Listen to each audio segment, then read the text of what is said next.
Hello. Hello, last week I completely forgot to clap. Oh! Well, that means I probably forgot as well. Well, we both forgot, but what is important is I've remembered. So, headphones off. In 5, 4, 3, 2, 1!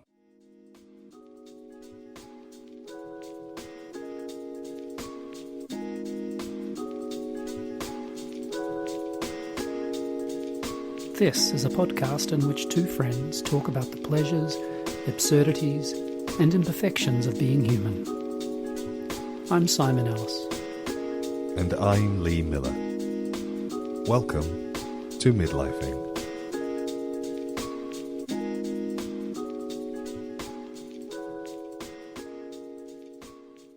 Well, it's very nice to hear your voice. We've had quite a lot of contact this week, haven't we?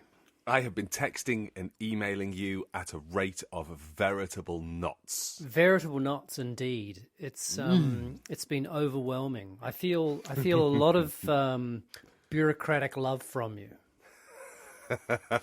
And what other kind of love does one person need?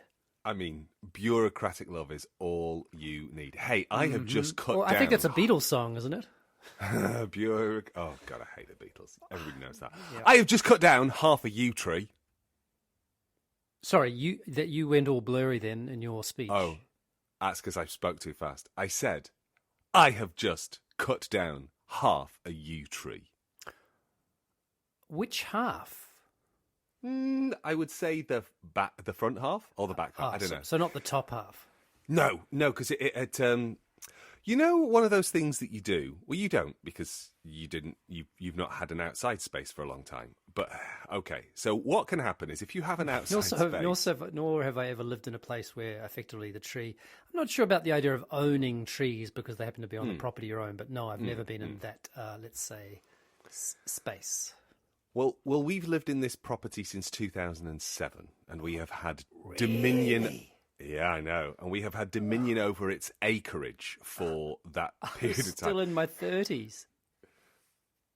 Oh my God. I mean, no, wait. So you were? Yeah, I was. We had your 40th birthday at Riverford. Yeah.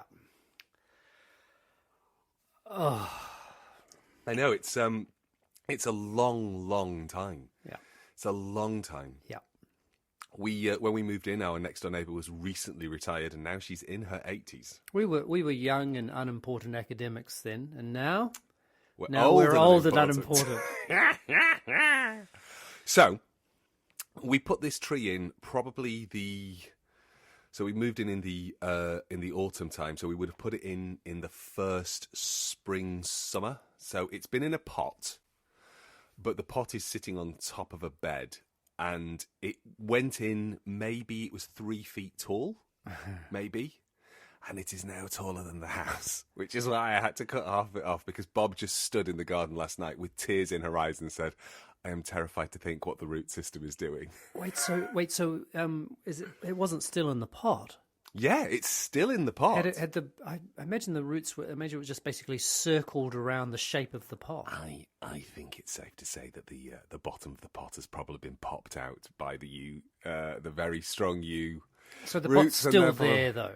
Yeah. The pot is doing something, pretending to hold it. Anyway, Bob just said, "This is too much. What are we going to do?" And in a moment of husbandly. Clarity.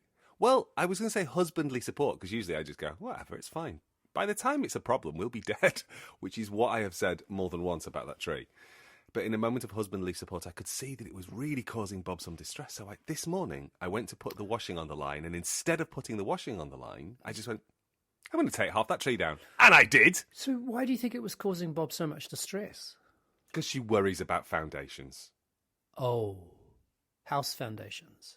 Yeah. The kind of things that you just, you don't worry about because they're hidden. But Bob is always I pay good money to not have to worry about those things.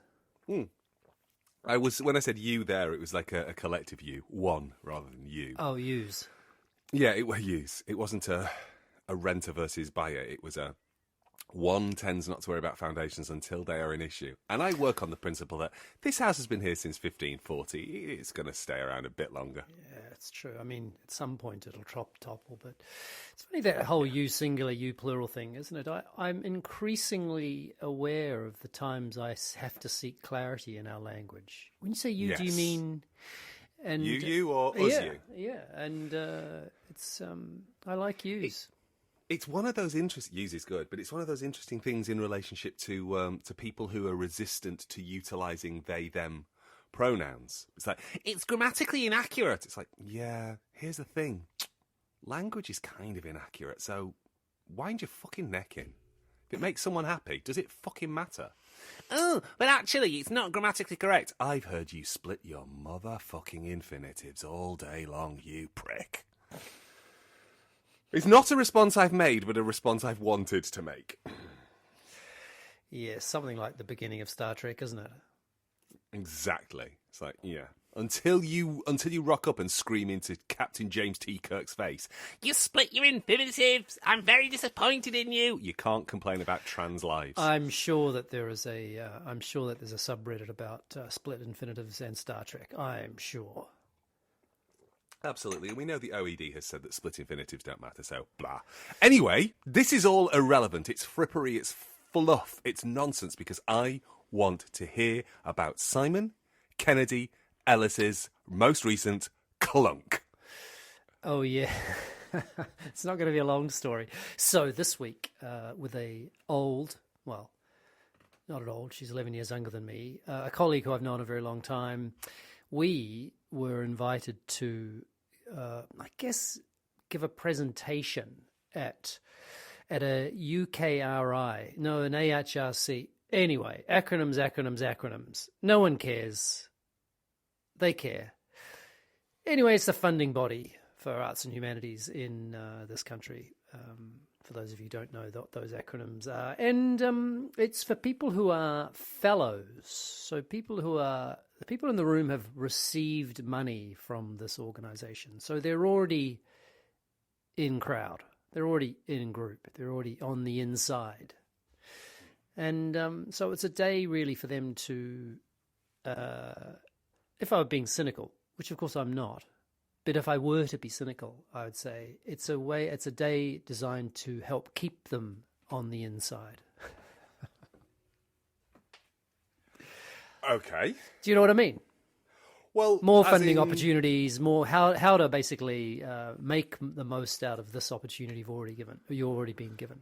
I'm being Well, I was going to say, if we wanted to be less cynical, it would be a case that the funding agency has a finite amount of money and they know that they've had a good return on their money from these people, and so these are people to invest in. Or they don't know that yet because they're all mid-process. So it might be that some of them, fail. No, I mean, I am being, because, I think it's really important that those kinds of opportunities. Anyway, this is totally tangential. You should cut it all out. And so depends how long we run. I might need it just for filler. Oh, filler, no killer. No, wait, hang on. And we were asked to give a presentation, an introduction to a phenomenon, or a kind of, I'm going to call it a method, which is pretty loose, called practice research. You might have heard of it. It goes by many names. It's I prefer artistic research, frankly. But it's new to me. Never come across this term. Maybe we'll do a special episode on it. We could introduce our listeners to. If people want to listen to this at bedtime to have a really nice snoozy time, let's start, everybody. We should do bonus episodes for people, helping people go. I think actually these are what these episodes already are. They help people get to sleep at night. No, because we talk too loud, too fast, and we scream too much. No. I think if we were to shift into the, hi everybody, I want to introduce you to Brad Haseman's 5 principles of practice research. Principle 1. You need to have a research question. You know them off by heart. Motherfucker. I may have run that session more than once in my life. Okay. So anyway, I'm glad we should get Brad Haseman on the show. He could, he's got a really soporific voice, and he would be ideal to read out his own principles. I would feel bad though, because I actually Brad, help our listeners get to sleep.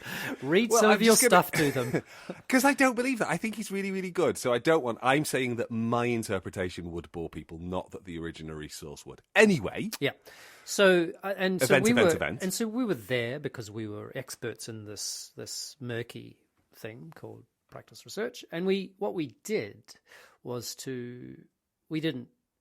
we gave them no introduction to it. We basically tried to run a sort of a very interactive session whereby the doing of the session was effectively let's say, an example of practice research. Very meta. And it was fun. It was really good fun, and we were having quite a good time, and people seemed to be enjoying it. They were it took them a while to get warmed up because they'd been mostly sitting there watching slideshow mode, and it was fascinating. And one of the groups we did one of the activities was they were doing lists. They were making a list as a group at this point. There were small groups of lists of things that were. We called them kind of all the various tools, methods, protocols, things that they were doing as part of their research practices. And one of the groups had it written down, mooching. And I just say, I love this word. I do love a mooch. Yeah, and of course. And so my clunk was, and so for example, maybe smooching is one of.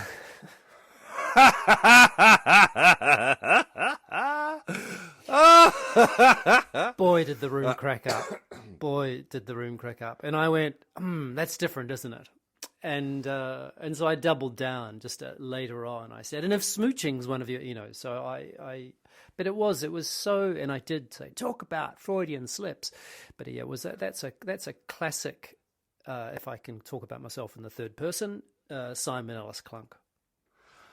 I love that. Yeah. I just want At least I didn't say fisting as part. So okay. I'm going to go. Okay.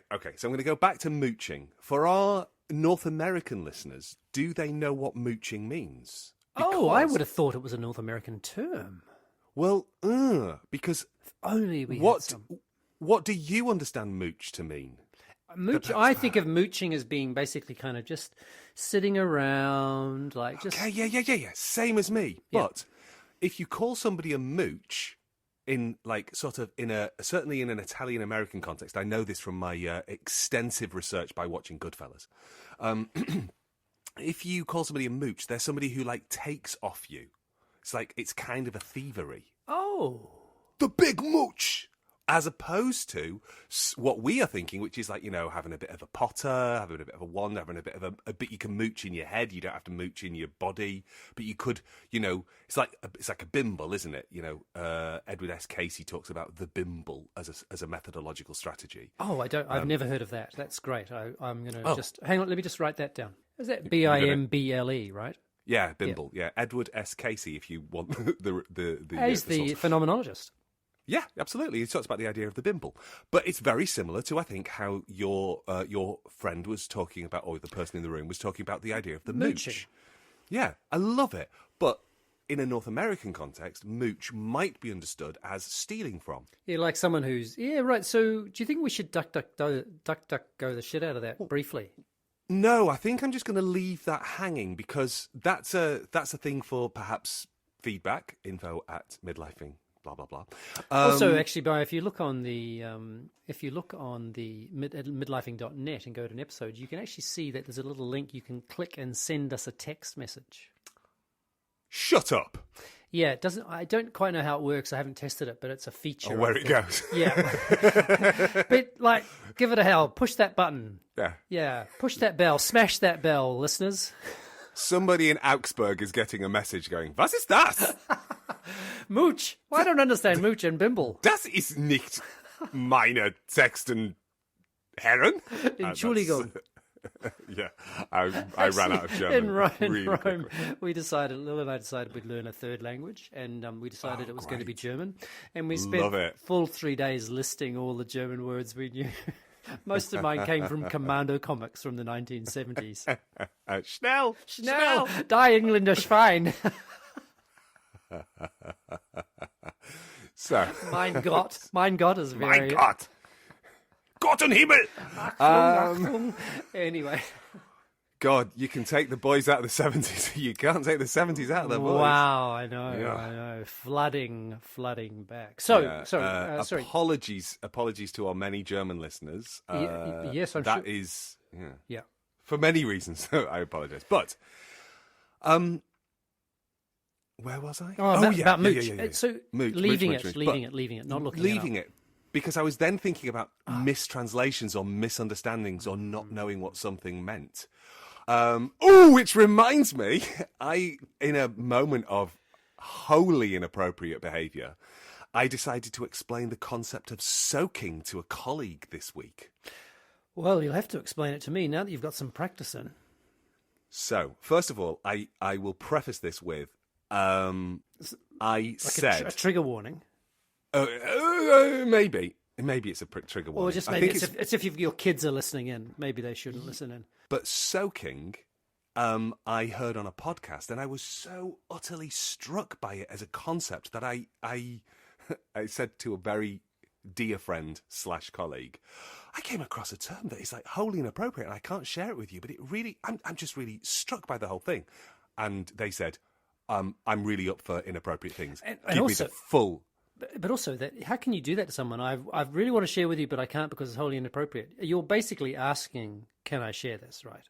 Oh, absolutely, yeah. absolutely. And I have to be clear that they said, if it's inappropriate, I need to know all about it. Right. Absolutely. So you've learned something about your colleague as well. Do you think you'll ask for permission in the future when you share it with? I will definitely get consent.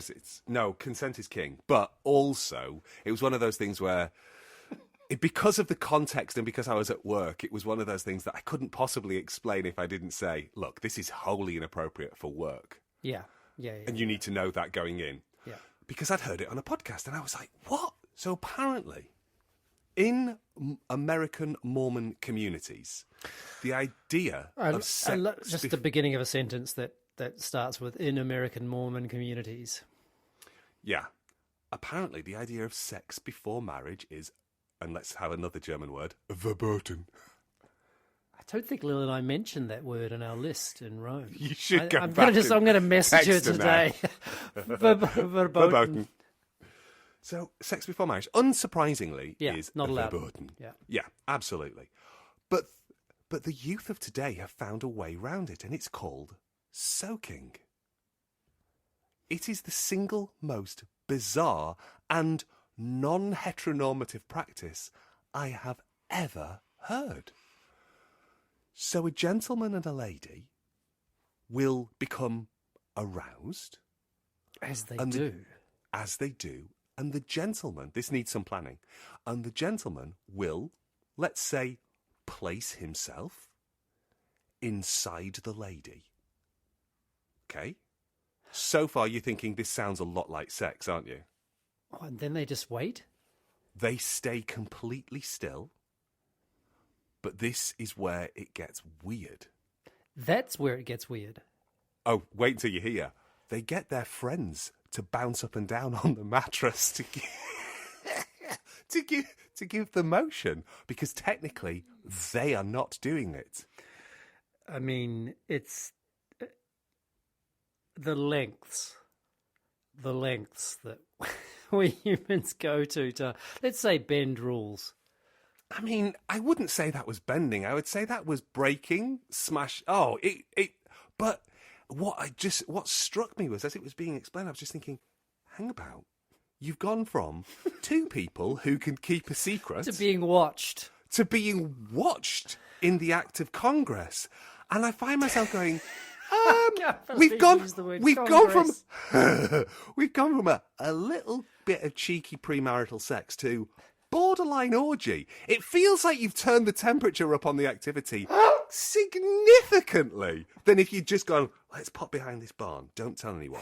I won't tell anyone. I'll drop my knickers, you drop your knickers. Let's see what happens. No. Let's have two witnesses who are actively engaged in the practice with us. I'm just wondering how, what kind of beds they have. Like, are they quite bouncy, or are they how firm and how much movement? It's not a memory foam, because you couldn't do it on one of those. Yeah, so they're it would just be absorbed. Soaking, what a strange adjective as well. Yeah. Isn't it, though? Isn't that weird? Thank you for that, Lee Miller. I feel enriched. It's a good job that we. It is a good job, I should say. It's a good job.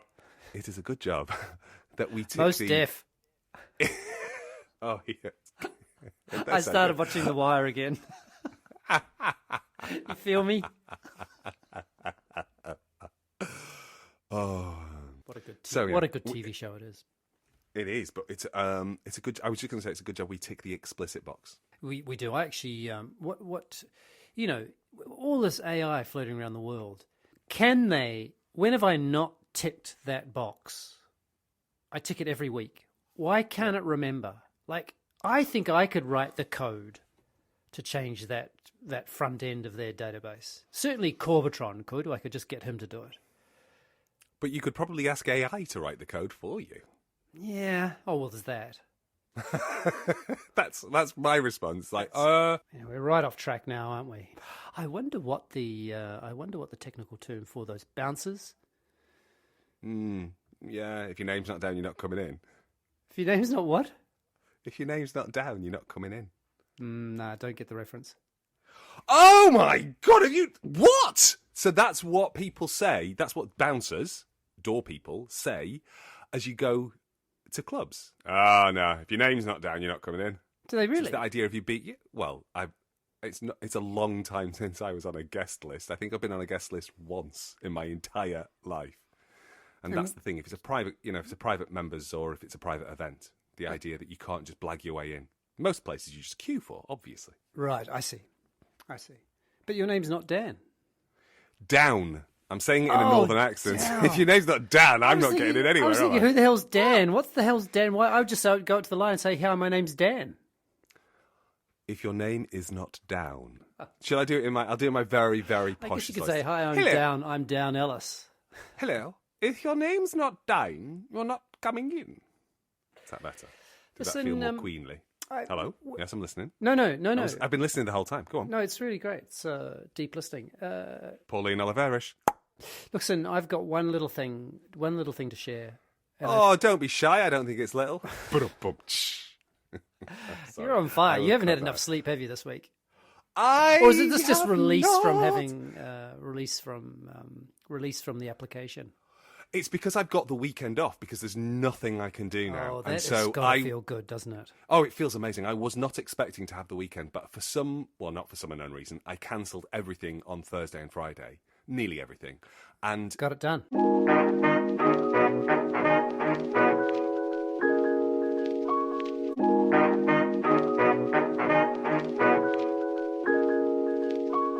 okay. Was that your little thing? No, it wasn't actually, but that's. I think we're done. With the podcast in general, are we today? No, I think we've done. Well, I think we've finished. We've got enough. We've done our dash. I think the other thing needs a little bit more time. Gotcha. I've got a couple of other things. Still is one hovering from Rome, which I really want to talk to you about, but it needs time. It needs a longer conversation. Okay, brilliant. Well, we'll return to it. And it also not preempted by being told what soaking means. Gotcha. Okay, let's kick off next one with the proper full roundup of all the things that I thought I was doing such a good job. I was starting with what was Simon Kennedy Ellis's clunk, and then the wheels came off everything, didn't it? This was a typical midlifing episode. I think we're back. We hit our stride again today with how absurd it was. Back where we belong, kiddo. What'd you say? I said back. This is typical midlifing, which people don't know, is that you are constantly not hearing what I say, and I am repeating myself and edit it out, but you're always going, what? What did you say? I think either... You calling me Joe Biden? No! Oh, too soon. Too soon. I couldn't even watch all it. our American moochers. Oh, I haven't even heard about it. I haven't... Yeah, I'm not watching it. I have enough anxiety about our own election without having to absorb anybody else's. Which is happening by the time this goes to air. It'll be happening tomorrow. Ooh, my niece and nephew are going out counting votes till 4 a.m. They're going out and they're volunteering. Or maybe they get paid. Good for them. Good for them contributing to the democratic process. Exactly. Thanks, both. Thanks, Finn, Ruby. Rock on. Yeah. Anyway, I'm going to go back to The Wire. Okay, I'm going to stop recording.